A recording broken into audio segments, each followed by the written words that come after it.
দাম বৃদ্ধির শঙ্কায় তেল সংকটে রোববারও লম্বা লাইন রাজধানীর পাম্পগুলোতে।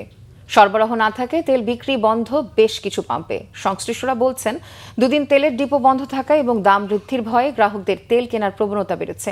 রোববার থেকে সরবরাহ স্বাভাবিক হওয়ায় সংকট কাটবে প্রত্যাশা তাদের। এদিকে আগের দামেই তেল বিক্রি চলছে পাম্পগুলোতে। নাবিল জাহাঙ্গীরের রিপোর্ট। রবিবার সকাল, তেল নেই তাই বিক্রি বন্ধ রমনা সেগুনবাগিচা এলাকার এই পাম্পটিতে। ভিন্ন চিত্র বিজয় সরণি ট্রাস্ট ফিলিং স্টেশনে। এখানে অপেক্ষমান গাড়ির লাইন 1 কিলোমিটারের বেশি লম্বা। রাজধানীর যেসব পাম্পে তেল বিক্রি চলছে সেখানেই এমন অবস্থা। তেল নিতে ঘন্টার পর ঘন্টা লাইনে দাঁড়িয়ে ক্ষুব্ধ ক্রেতাদের অভিযোগ, দাম বেড়ে গেলে বেশি লাভে বিক্রির আশায় তেল বিক্রি বন্ধ রেখেছেন পাম্প মালিকদের অনেকে। প্রায় 3 ঘন্টার কাছাকাছি ওই শাহিন কলেজ থেকে এই পর্যন্ত আসতে। রাস্তায় ট্রাফিক পুলিশদের ডিস্টার্ব, অনেক হ্যারেস হয়ে তারপরে এই পর্যন্ত এসে পৌঁছাইলাম। প্রায় 7টা পাম্প ঘুরলাম, কোনো তেল নাই। এই পাম্পে দেখতেছি যে তেল আছে, এই জন্য এইদিকে লাইনে দাঁড়ালাম।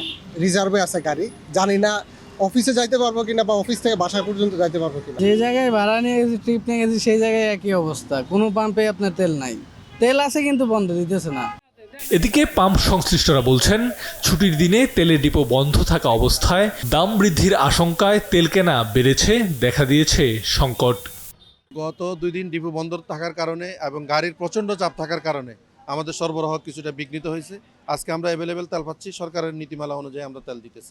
আজকে তেল আসছে, আজকে ভরপুর তেল দিতেছি। রবিবার থেকে সরকার নির্ধারিত সীমায় তেল বিক্রি হচ্ছে পাম্পগুলোতে। মোটরসাইকেল চালকরা বলছেন 2 লিটার তেল অপর্যাপ্ত।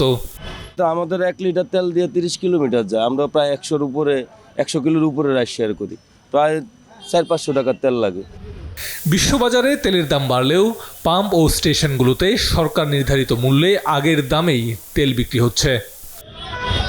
নাবিল জাহাঙ্গীর, বাংলা ভিশন, ঢাকা।